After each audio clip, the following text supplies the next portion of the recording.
Sabi, sobrang laki ng isda. Putik. Ang laki. Ayan oh. Grabe, ang baba pero ang laki. Grabe oh. Putik niyan. O, saan yan?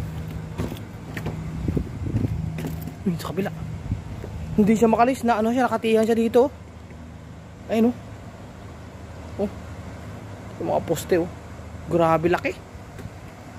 Hindi hirap pingwitin yan. Laki. Minsan may mga pagi dito malaki tsaka pating eh. Ayun oh. Nasaan na? Ayan oh. Ayan oh, mga kapatid oh. Grabe laki oh. Wow. Nasa 20 kilo yan oh. Grabe. Oh. Hindi siya makalabas. Nakatihan siya dito. Open sila kasi yan oh. Ayun oh. Yan po, coral yan oh. Kaya yung isda na yan, pag naanohan, hindi na makalabas. Wala silang madaanan. Wala. Nandito na paikot-ikot. Ayan oh. Grabe. Laki. Handi mas, parang burot eh. Handi mas. Yan na nita. Parang burot eh, do. 20 kilo taro. Serious.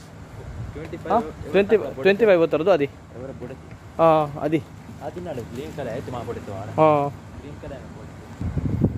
Sabi ng isang yun, sa 25 kilo daw. Laki nga na eh. Laki nun, sayang. Sayang doon. Kung kayo may dalang pamingwit, ay huli ka sa akin. Hindi na siya na oh. Oh. Pagala-gala lang siya dyan.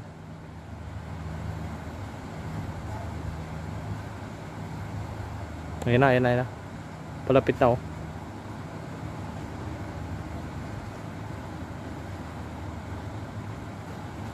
Grabe. Yung bilog niyang poste na yan. Yung paa ng poste, grabe. Mahabol siya sa laki. Tara na.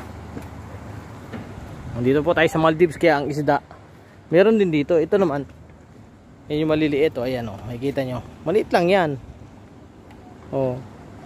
Tapos meron pa dong ano. Ayan, trigger fish, pakoy. Sa amin sa Mindoro ang tawad pakoy. Sa ibang lugar sa Pilipinas, papakol, pakul. Ayan, trigger fish sa English. Ayan oh. Medyo malaki na rin yan oh.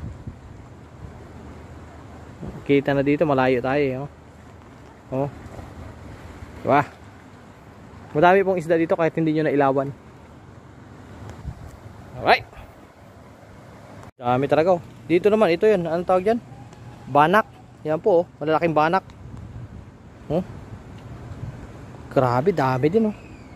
Minsan, ano lang, kunti lang sila ngayon. Pero pag yung gabi na, ang dami dito, tumatabi.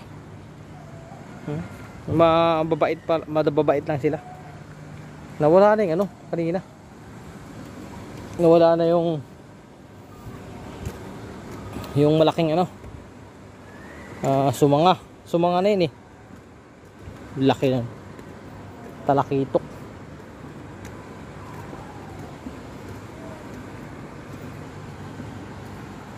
Baka mayroon pa.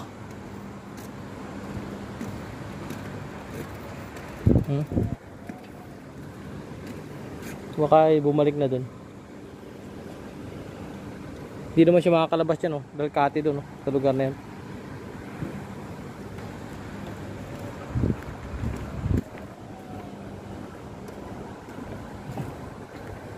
Wala.